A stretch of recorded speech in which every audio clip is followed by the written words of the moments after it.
cilat janë pritshmëritë tuaja për realitetin urbanistik të Shqipërisë? Do të ftoja juristë si puna juaj, që jeni shumë të aftë, që të bashkëpunojmë në këtë aspekt të vendosjes së disa rregullave që kanë të bëjnë me qytetin dhe me anën urbanistike për të ardhmen. Ajo që i lë për dëshiruar është pjesa e asaj që është komunitare, që është e përbashkët, që është urbanistika. Qyteti nuk është thjesht arkitekturë, por është shumë dimensional. Dhe qyteti kërkon rregulla.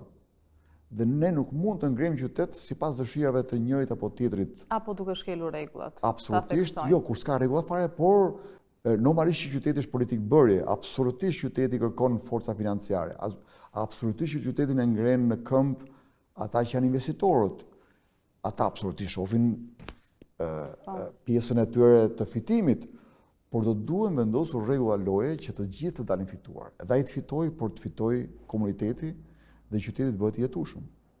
Ne kemi qytete që janë spektakolare, që në fakt janë ndërtuar pa prezencën e arkitektit.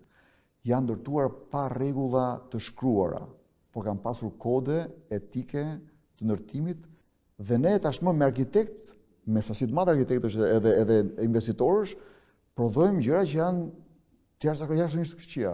Ku kemi arritur?